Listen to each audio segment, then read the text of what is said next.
오늘 말씀은 다 같이 일어나셔서 함께 말씀을 봉독하겠습니다. 오늘 말씀은 요한복음 1장 12절과 13절입니다.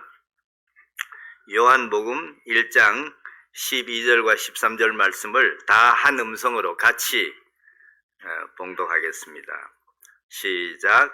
영접하는 자, 곧 그 이름을 믿는 자들에게는 하나님의 자녀가 되는 권세를 주셨으니 이는 혈통으로나 육정으로나 사람의 뜻으로 나지 아니하고 오직 하나님께로서 난 자들이라. 아멘. 기도합니다.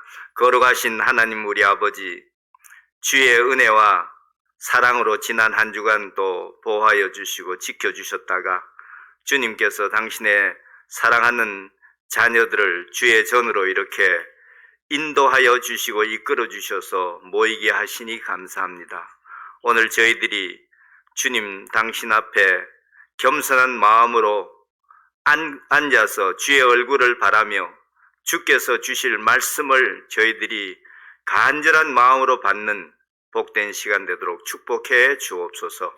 우리 사랑하는 성도들 한 분 한 분에게 주님께서 방문하셔서 저들의 필요가 말씀을 통하여 해결받고 공급받는 귀한 아침 되게 축복해 주옵소서. 감사하며 예수님 이름으로 기도합나이다. 아멘.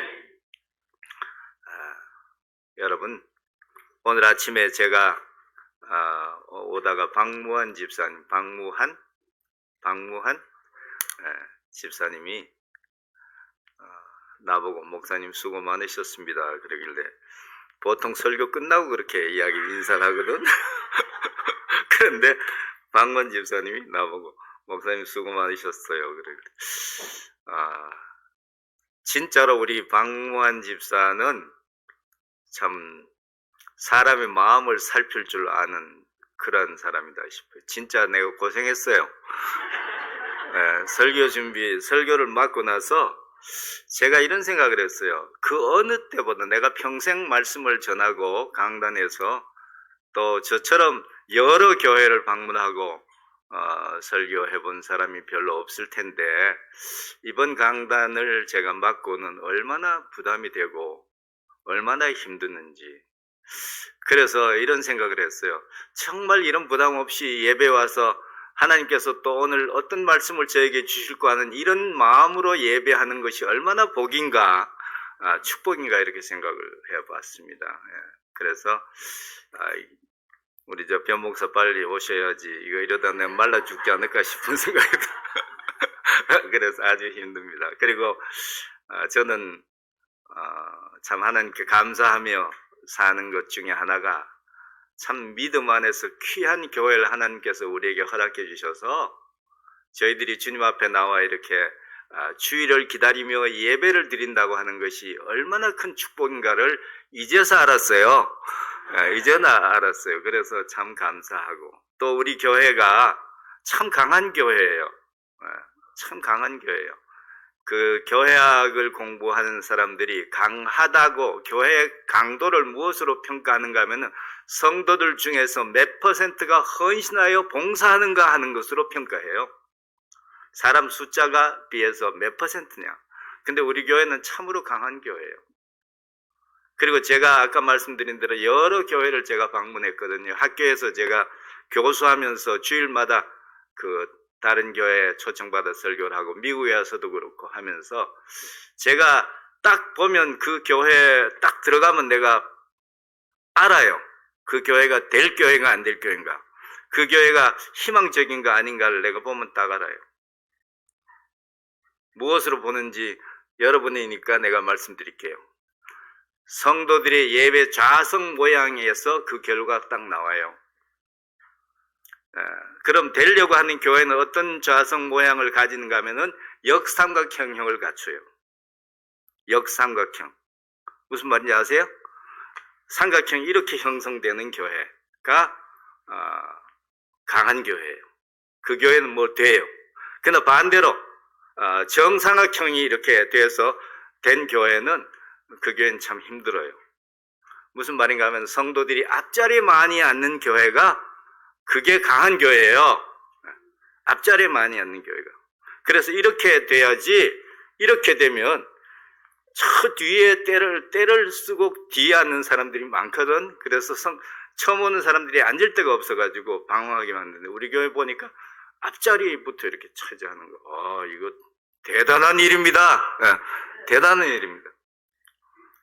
그리고 여기 앞에 앉아 계신 분들은 참 귀한 분들이에요. 감사하고, 또 우리 교회 하나님께서 귀한 분들을 통해서 적재적소에서 봉사하게 하시는 거 하나님께 감사를 드려요. 자, 이 말씀 여러분 생각하기를 목사님이 안 계시니까 뭐 특별 강사라고 생각을 하는데, 여러분 특별 강사의 특징이 뭔가 하면은 옛날에는 특식이 좋은 음식을 먹는 게 특식이었어요. 요즘의 특식의 특징은 뭔가 하면은 러프한 음식을 먹는 게 특징이에요. 그래가지고 뭐 흰쌀밥이 아니고 무슨 현미밥을 먹는다든지, 그 다음에 뭐 좋은 채소가 아니라 시래기를 먹는다든지, 이런 것이 그게 그렇게 또 몸에 좋다네요. 그래서 요즘은 그런 현상인데, 여러분 특별 강사가 와서 해야 할 가장 중요한 것 중에 하나는 여러분에게 한 말씀이라도 꼭 필요한 말씀을 전하고, 그리고 끝나고 나서 이런 반응을 보여야 돼요. 그래도 우리 목사님이 낫구나, 이런 생각을 하도록 해야 그 강사가 훌륭한 강사지. 그 강사들이 여러분 왜 한 번 힌트는 누구나 못 치겠어요? 그건 안 돼요. 그래서 여러분 목사님만 오시거든 그렇게 말씀하세요. 그래도 목사님이 낫습니다, 이렇게 말씀해야지. 김 목사님이 설교가 좋습니다 이러면 그 다음부터는 그 목사가 나를 초청하질 않아요. 그걸 기억을 하셔야 돼요. 자, 오늘 이 말씀을 다시 한번 우리가 음조리면서 우리 유 집사님께서 한번 암송해 보십시오. 예, 요한복음 1장 12절 말씀만 암송해 보세요. 영접하는 자, 곧 그 이름을 믿는 자들에게는 하나님의 자녀가 되는 권세를 주었으니. 아멘. 13절도 하겠지만 그건 다음 주에 할 거니까. 저는 오늘 이 말씀을 가지고 우리가 다 잘하는 말씀, 우리가 설교하지 않아도 아무 문제가 없는 이런 말씀을 제가 선택한 이유는 뭔가 하면은 다시 한번 반추해보자는 거예요. 반추. 우리가 알고 있는 것을 다시 한번 확인하자 하는 의미에서 오늘 제목은 뭔가 하면은 이 3주 동안에 큰 제목이 뭐냐 하면은 한 가지 주제를 가지고 제가 3주 동안 설교를 할 거예요. 그게 뭔가 하면은 하나님께서 그 성도들에게 확실하게 보장하신 보장들에 대해서 말씀을 할 거예요. 그 중에 첫 번째 오늘은 그 이름이라고 하는 제목으로 말씀을 나누겠습니다. 그 이름. 여기 보면 요한복음 1장 12절에 보면 영접하는 자, 곧 그 이름을 믿는 자라고 하는 말씀이 첫 번째 나와요. 자, 첫 번째 오늘 생각해 보고 싶은 것은 성경 해석의 제1원리라고 하는 게 있어요. 성경을 해석하는 데 있어서 첫 번째 제1원리가 있어요. 그 원리는 뭔가 하면은 하나님의 말씀, 이 성경이 해석하는 것이 첫 번째예요. 무슨 말씀인가 하면은 여러분 성경이 뭐 대단하게 해석해야 될 그런 내용의 말씀이 아니에요. 이것은 우리들에게 하나님께서 알아들을 수 있도록 주신 말씀이에요. 그렇기 때문에 뭐 대단하게 해석이 필요한 거 아니에요. 뭐 이런 것이다 저런 것이다.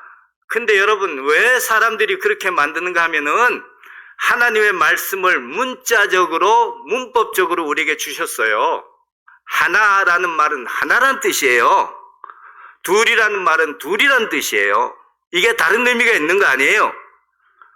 그래서 하나님의 말씀을 문자적으로 그냥 듣고 그걸 해석하면 되는데 그걸 무슨 영예라고 그래가지고 뭐 엄청 깊이 있는 척 하는 이런 목사들이 있어요. 그거 아니에요. 하나님의 말씀은 어린아이도 이해할 수 있도록 하나님께서 우리가 알아들을 수 있는 말씀으로 주셨어요. 여러분 질문 있을 거예요. 근데 나는 왜 못 이해하죠? 그런 분이 계실 거예요. 그건 왜냐하면 너무 어렵게 생각하니까 벌써 어려운 거예요. 어려운 게 아니에요. 그래서 성경은 성경 말씀이 해석합니다. 그리고 만약에 아직도 해석이 안 되걸랑 여러분 요즘 성경 읽기를 열심히 하는 거 참 잘하시는 거예요. 두 가지 면에서 잘하는 거예요. 첫 번째는 뭔가 하면은 말씀을 늘 사모하게 한다는 것이에요. 그 다음에 또 하나는 늘 얼굴을 대하는 성도들끼리, 이건 다음 주에 제가 할 주제입니다. 여러분 오랜만에 만난 사람이 더 반갑겠어요? 자주 만나던 사람을 다시 만나는 게 반갑겠어요? 내가 깨달은 원리가 있어요. 오랜만에 만난 사람보다는 자주 만난 사람을 또 만나는 것이 더 반가워요. 그러니까 여러분 매일같이 영상을 통해서 말씀을 같이 읽는 사람이 주일날 만나면 얼마나 반갑습니까? 반갑죠? 그 정도 반가워요? 네, 반가운 거예요. 자, 그래서 말씀을 읽으면서 여러분이 거기서 성경 말씀 속에 해석되지 아니하는 것들이 말씀을 읽으면서 해석하게 돼 있어요. 그러니까 참고 그냥 시간을 그냥 가져보세요. 그러면 해석하게 돼 있어요. 저는 성경을 공부하면서 전에는 여러분 이런 거예요. 멀리 있는 것은 아련하게 보이는 거예요. 근데 가까워지면 가까울수록 더 확실하게 보여요. 맞습니까? 그러니까 여러분 어떤 분들은 요한계시록이 뭐 엄청난 계시란 말, 계시란 말이 무슨 뜻입니까? 계시란 말이 모르는 미스테리온이라는 말인데, 원어가 미스테리온이라는 말인데, 미스테리온이라는 말은 무슨 뜻인가 하면은 우리 상식적으로는 이해하기가 어려운 것이지만 그러나 하나님에 대한 우리의 믿음을 가지면 그건 쉽게 해석이 되는 거예요. 그래서 계시라고 하는 것은 하나님께서 이렇게 써서 우리가 알 수 있도록 계시해 놓은 거예요. 계시한 거예요. 그러니까 그래서 전에는 이게 어려운 문제여서 여러분 제가 1960년 후반부터 성경을 공부하기 시작했는데 그때는 참 어려웠어요. 이게 뭔지 몰랐어요. 근데 지금 성경을 읽어보니까 이게 모르는 게 없이 말하자면 모든 것이 다 선명하게 드러나 있어요. 그러니까 여러분 조금 더 참고 그냥 성경을 계속 읽다 보면 여러분이 모르는 것들이 다 해석을 해줘요. 자, 그러면 제가 왜 이 말씀을 하는가 하면 성경 해석의 제일 원리는 뭐라고? 성경 말씀이 성경을 해석하는 것입니다. 자, 그러면 여기에서 첫 번째 주제가 뭔가 하면 영접하는 것이 무엇입니까? 성경이 바로 해석했잖아요. 곧 그 이름을 믿는 자라는 뜻이잖아요. 곧이라는 말은 뭐예요? 영접하는 자가 뭐냐? 영접하는 자라는 말이 무슨 뜻이냐? 성경이 바로 해석해서 뭐라고 해석했어요? 곧 그 이름을 믿는 자라는 거예요. 여러분 영접한다는 것과 믿는다는 말은 같다 틀리다? 같다. 그러니까 여러분 용어를 쓸 때 여러분이 믿지 않는 성도들에게 믿지 않는 사람들에게 이야기할 때 할 수 있으면 그들이 알아들을 수 있는 쉬운 말로 해야 돼요. 예를 들어 전도하려고 할 때 어떤 사람 보고 예수님 영접하셨습니까?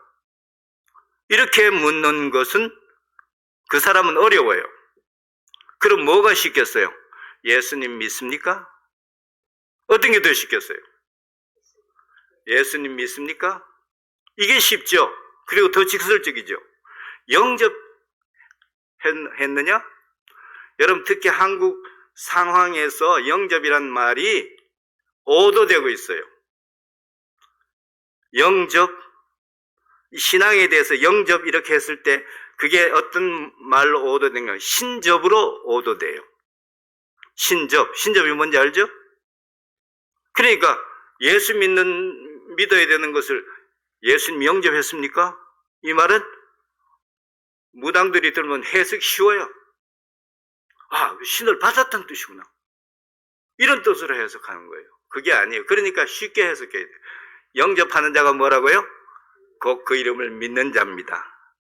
자, 그러면 여기서 정말 중요한 건 뭐냐? 그 이름입니다. 그러니까 뭘 믿어야 되느냐? 믿음의 대상 뭘 믿어야 되느냐? 그 이름을 믿어야 된다는 거예요. 그 이름을 믿어야 돼요. 여러분, 내가 오늘도 생각해 봤어요. 하나님 믿느냐? 하나님 믿는다.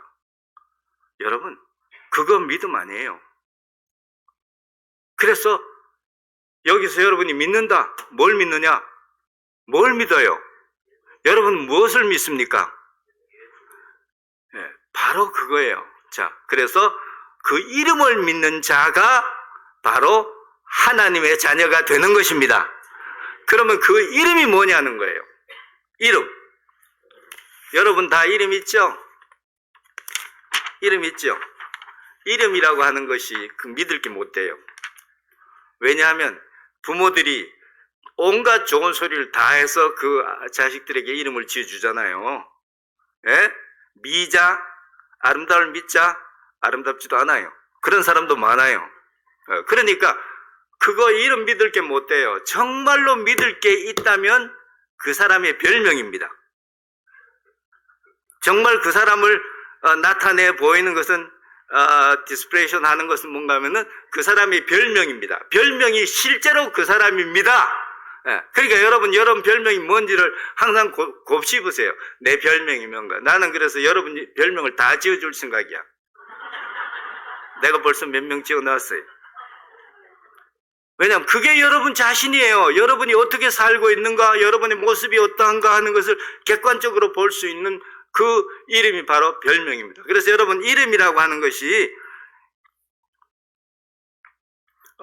좋은 이름이죠. 다 나쁜 이름 있는 사람 다 좋은 이름이에요. 부모님이 여러분을 사랑해서 좋은 이름을 지어놓은 거예요. 근데 이름이라고 하는 것이 많습니다. 이름 체계가 엄청납니다. 우리 한국 사람들이 이름은 특히 세 가지의 특징을 가지고 있어요. 첫째, 자라고 그래요. 자, 이름을 가지고 자.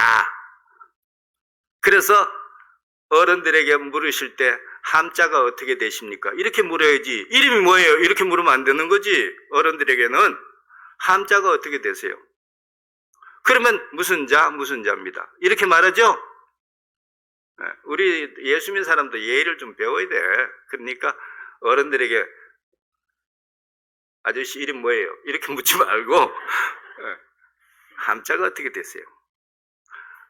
아들에게 아버지의 이름을 물을 때도 선친의 함자가 어떻게 되십니까? 이렇게 물어야지. 아버지 이름 뭐예요? 이렇게 묻지 말란 말이에요.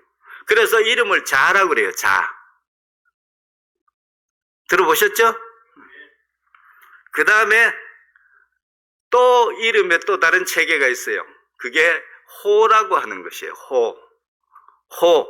네? 그래서 호가요 10개도 넘어요.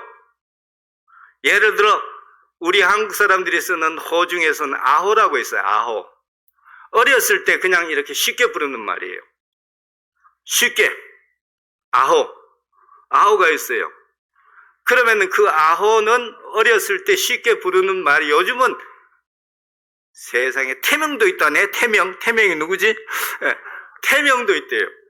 뱃속에 있는 아이에도 이름을 짓는다네요.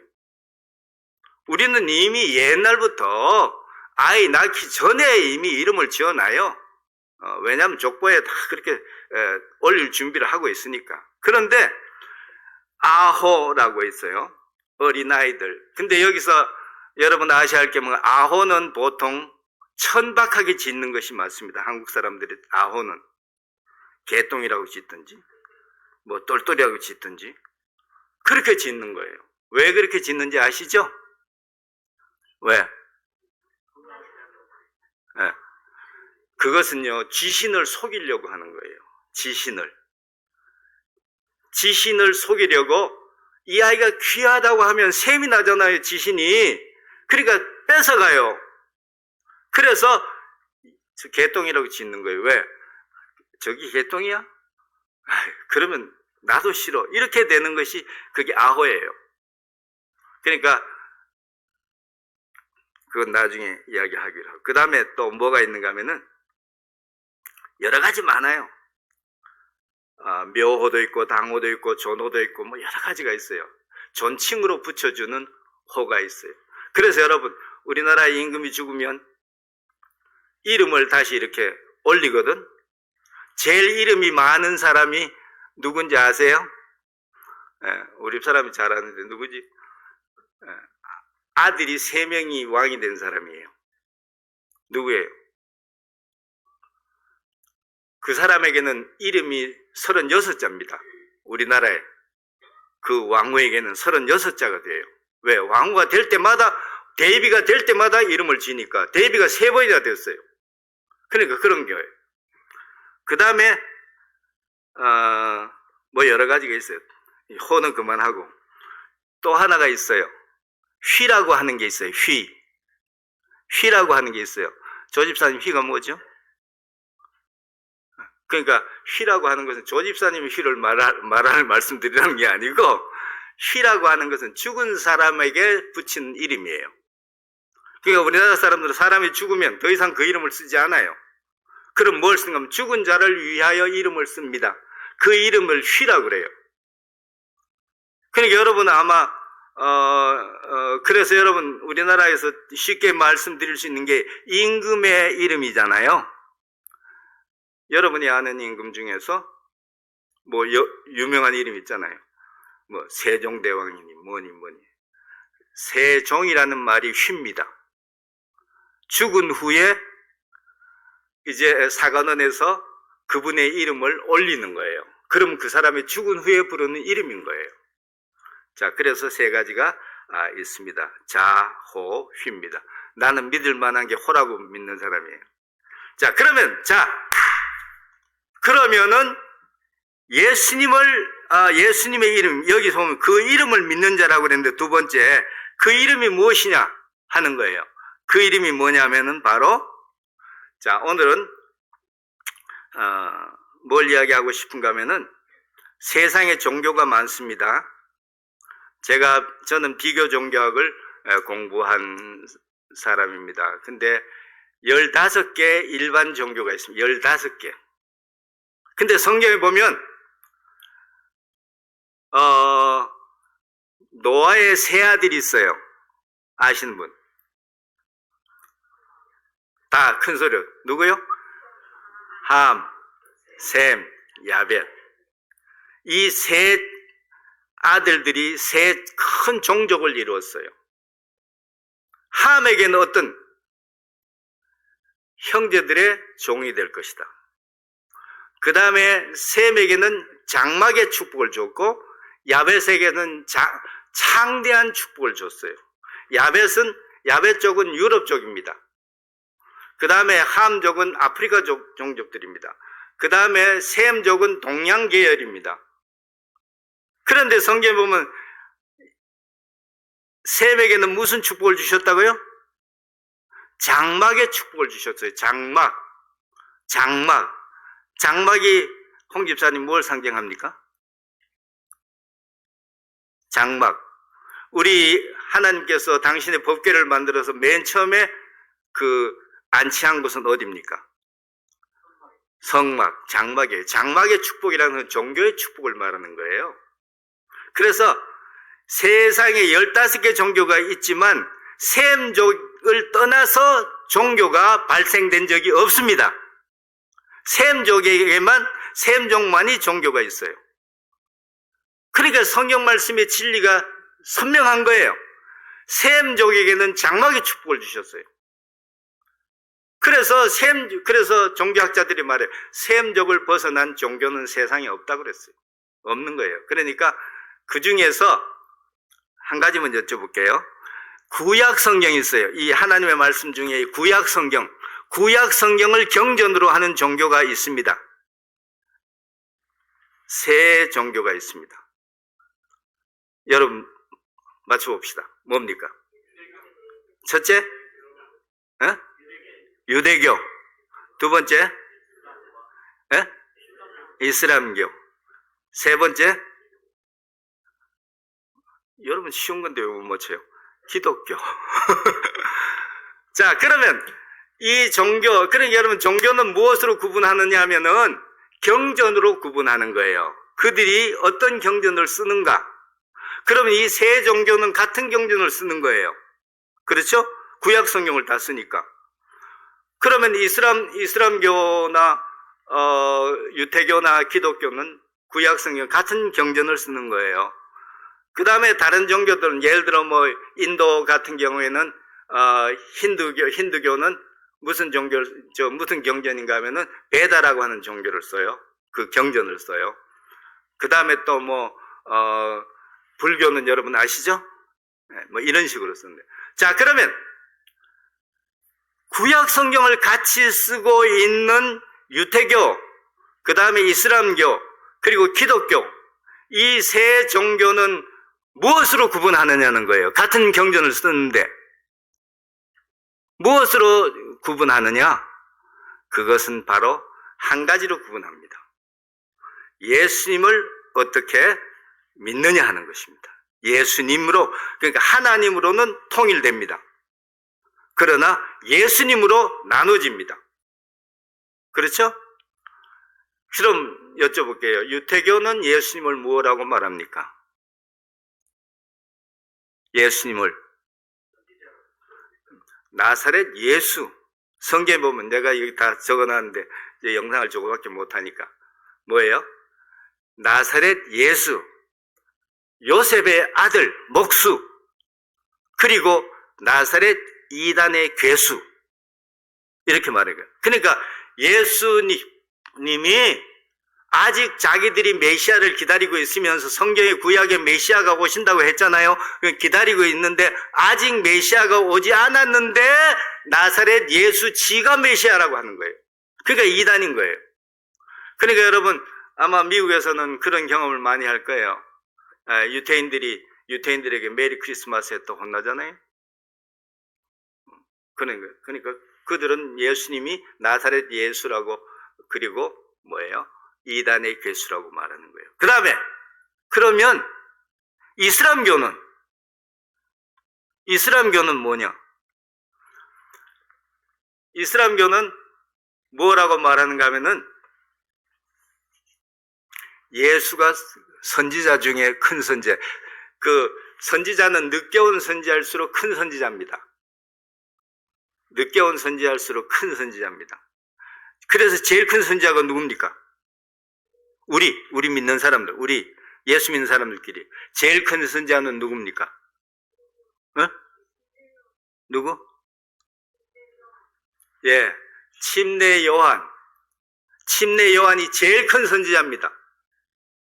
왜냐하면 메시아가 오시기 바로 직전에 메시아를 사람들에게 소개한 사람이잖아요. 저는 요한이 참 부러워요. 침례 요한이 참 부러워요. 왜냐하면은 사람들에게 내가 지금은 물론 너에게 침례를 주지만은 나중에 성령으로 침례를 주실 분이 오신다. 나는 그분의 신들매도 못 맬 그런 분이다라고 소개하는데 그분이 바로 딱 나타나는 거예요. 와, 여러분 우리가 이렇게 전도할 때 예수님이 곧 오십니다. 아멘. 왜 감동이 없어요? 예수님이 곧 오십니다. 사람들에게 말할 때 내가 지금 여러분 예수님은 곧 오십니다 이렇게 드리는 순간에 예수님이 오신다면 정말 그는 얼마나 감동적일까. 요한은 너무 감동적인 경험을 했어요. 자기가 예수님을 소개하는 순간에 예수님이 딱 나타나시는 거예요. 그러나 이슬람교는 예수가 큰 선지자야. 이 세상에 오신 것도 믿고 그 다음에 십자가에 달려 돌아가신 선지자라고는 믿지 않아요. 선지자 십자가에 달려 돌아가실 즈음에 하나님께서 그를 에녹처럼, 엘사처럼, 엘리야처럼 그 불병거로 하늘나라로 데려 올라가서 하나님의 우편에 앉아 있다고 가르쳐요. 그렇게 가르쳐요. 이슬람에서는 그렇게 가르쳐요. 그러면 마호멧은 뭐냐? 마호멧은 더 큰 선지자다. 하나님 앞에서 예수보다 더 큰 선지자가 났는데 그 사람이 바로 마호멧이라는 거예요. 610년에. 그러니까 마호멧은, 그러니까 여러분, 구약 성경을 쓰고 있는 새 종교가 무엇으로 구분한다? 예수님으로 구분하는 거예요. 그러면은 우리는 예수님을 무엇이라고 믿느냐 하는 거예요. 우리는 무엇을? 예수는 무엇이냐? 여기 보면 예수는, 여기 보세요. 예수는 그리스도라고 하는 거예요. 예수는 그리스도. 자, 성경 찾기 합니다. 빌립보서 4장 23절입니다. 먼저 찾으신 분 읽어주십시오. 빌립보서 4장 23절.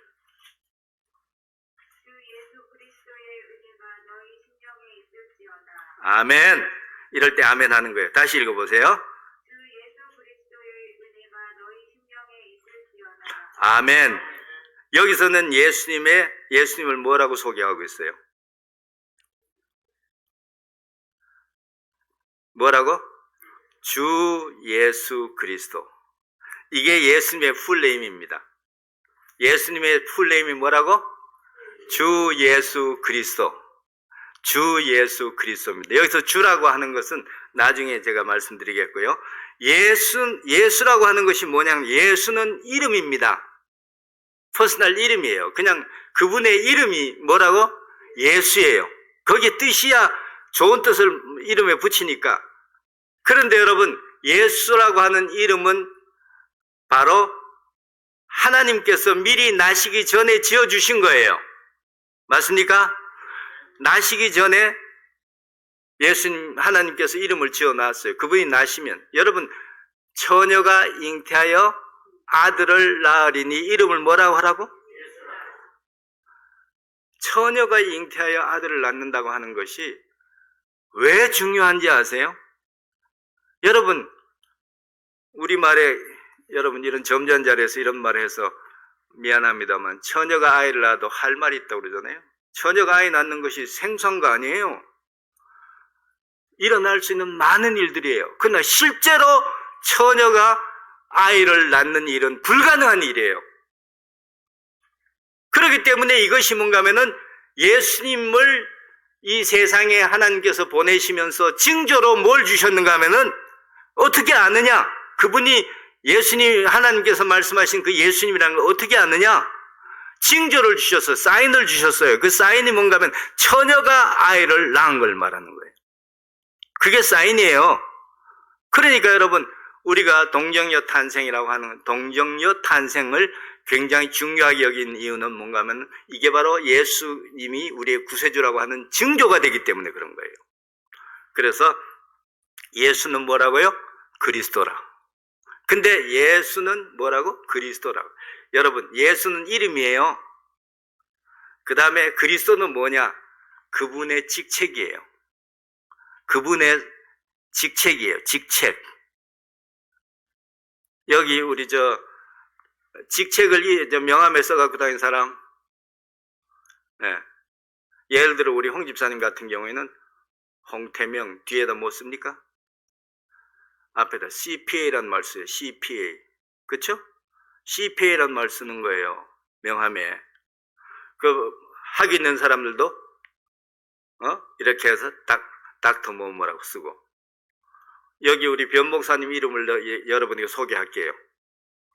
그분의 정식 이름은 이렇게 쓰는 거예요. 영어로는 알리빗 점을 찍는 거예요. 그리고 현수 변신에, 그리고 거기 컴마를 찍고 패스터라고 쓰는 거예요. 패스터. 그래서 그분의 정식 이름이에요. 레블랜드 현수 패스터입니다. 그러면 여러분과 실제적인 관계가 있는 이름은 거기서 뭡니까? 패스터죠. 여러분의 목사님이잖아요. 우리 목사님이잖아요. 그러니까 패스터라고 하는 거예요. 그러면 예수는 세상에, 아까 말했죠? 이슬람 사람들도 예수, 그 다음에 유대교에도 예수, 기독교도 예수. 그러면 예수를 무엇이라고 말하느냐? 우리는 그리스도라고 믿는 거예요. 아멘. 그리스도. 이걸 그리스도라는 말은 어디 말이에요? 이게 우리는 모조리 그리스도라는 말을 쓰니까 여러분 아주 유식한 사람인 걸 아세요, 여러분이 스스로? 그건 바로 성경에 쓰여져 있는 원어로 그리스도라고 말하는 거예요. 원어로 뭐라고? 원어가 뭐라고? 그리스도다. 누가? 여러분 또 유식해. 예수란 말도 원문에는 예수라고 나와 있어요. 영어는 뭐예요? 그러니까 여러분 영어를 가까이 대한 사람들은 이게 문제라니까. 성경에 나오는 모든 고유명사는 원문을 그대로 옮겨놓은 거예요. 베드로, 요한, 야고보, 엘리사, 모세 다 원문을 그대로 옮겨놨어요. 근데 그 원문을 그대로 쓰는 민족이 몇 개 있어요. 대한민국 사람들이에요. 성경에 나오는 모든 고유명사는 원문이 그대로 옮긴 겁니다. 그걸 영어는 다르게 옮겼지만, 그러니까 여러분, 예수는 뭐라고요? 그리스도다. 그럼 그리스도가 우리말로 그럼 옮겨야 될 거 아니에요? 우리말로. 그리스도를. 뭐라고 옮길까요? 예수는 원문이니까, 이름이니까 이름은 바꿀 수 없어요. 그 다음에 그리스도라고 하는 것은 원문에 그리스도라고 말했거든? 그럼 우리는 그리스도가 뭐냐? 우리말로 제일 좋게 번역할 수 있다면 구세주라고 번역하는 게 맞아요. 구원해 주실 주님이라는 거예요. 예수는 구원해 주실 주님입니다. 우리의 영혼을 구원해 주실, 그러니까 그리스도라는 말은 그런 뜻이에요. 그러면 우리가 믿는 교를 뭐라고 말해요? 기독교라고 하죠. 기독교? 예, 내가 여기 써놨어요. 여기 보이죠? 이 기독교라고 하는 말이 어디서 왔느냐? 예수는 그리스도라고 하는 말에서 온 말이에요. 그래서 이게 한문으로는 뭐라고요? 여기 보이죠? 한문으로는 기리사독이라고 그리스도란 말을 한문으로 중국하고 일본에서는 그리사독이라고 쓴 거예요. 한문으로. 그리사독. 따라해보세요. 그리사독. 독에 왜 액센트가 갔을까요? 독에 왜 액센트를 뒀을까요? 여러분, 이게 원문을 따르다 보니 그런 거예요. 원문의 그리스도를, 원문은 크리스토스라고 보내요. 크리스토스예요. 그러니까 독에 액센트가 있는 거예요. 그러니까 그리사독. 그러니까 한문하고 일본 사람들이 기독교를 뭐라고 말했다고? 그리사독이라고 썼기 때문에 한국 사람들 그걸 줄여서 기독교라고 쓴 거예요. 기독교라는 말이 그렇게 온 거예요. 그러면 기독교는 뭐냐? 예수가 그리스도라고 믿는 사람들이라는 거예요. 예수가 그리스도다. 이렇게 믿는 사람들이 바로 기독교입니다. 자, 그래서 믿음의 핵심은 뭐냐? 예수는 그리스도다 하는 것이죠. 그래서 예수는 그리스도다. 자, 그래서 한 가지만 더 하고 마칠게요. 3으로 넘어가서. 여러분, 그러니까 기독교가 어디서 왔는가? 예수는 그리스도라고 믿는 사람들이 기독교입니다. 그러면 그리사독에서 왔어요. 그래서 그리사독을 줄여서 기독교라고 하는 거예요. 자, 마무리합니다. 여러분, 여기 보면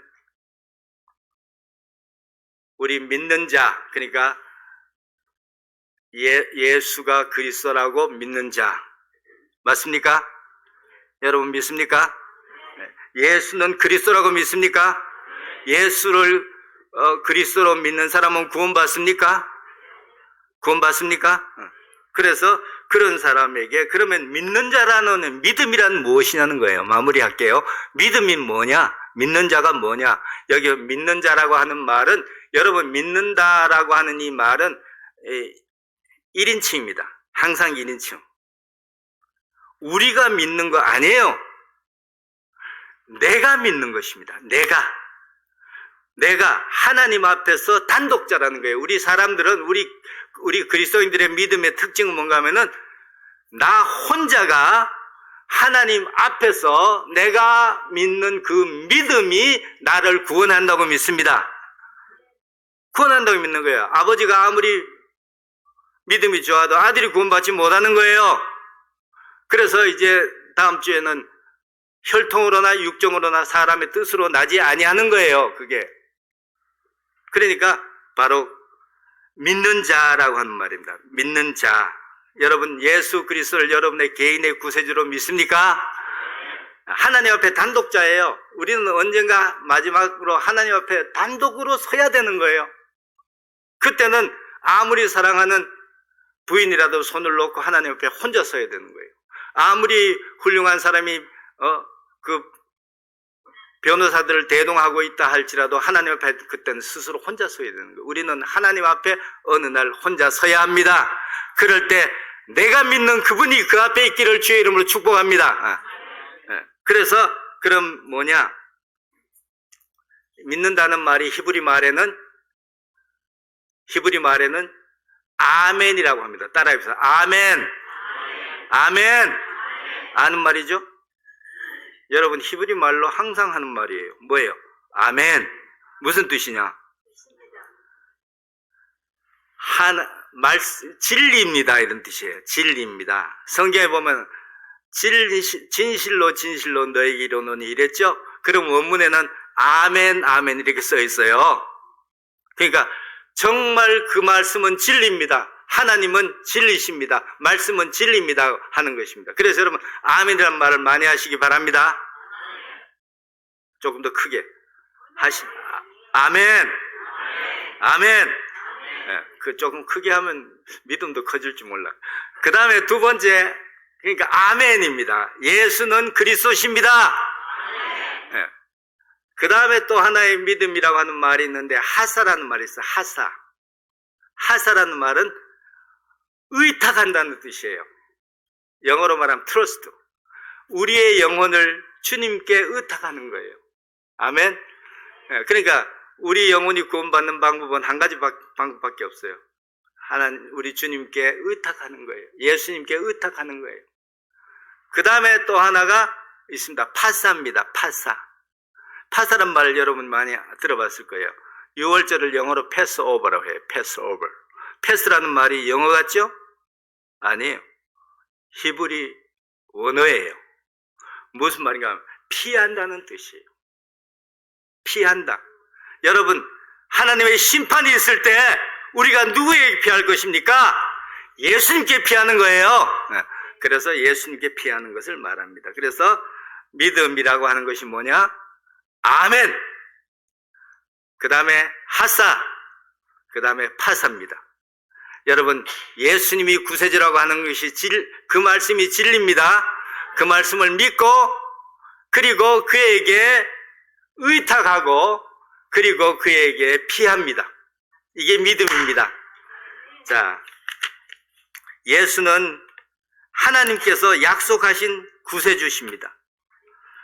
그래서 하나님께서 우리를 구원하려고 주시는 그 이름이에요. 그 다음에 예수는 세상 죄를 대신 지실 하나님의 어린 양으로 우리에게 주셨습니다. 여기 여러분 세상 상관없어요. 온 세상이 구원받는다 하들지라도 여러분 자신이 구원받지 못하면 그게 무슨 의미가 있습니까?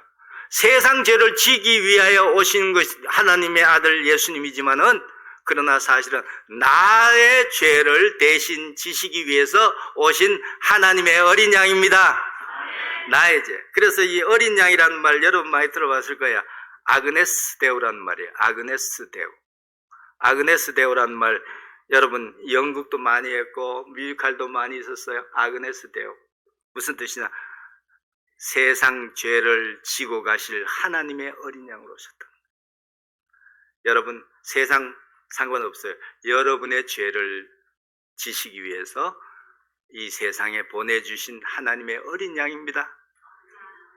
여러분을 위해서 여러분 앞에서 십자가에 달리신 그분이 바로 아그네스 데우입니다.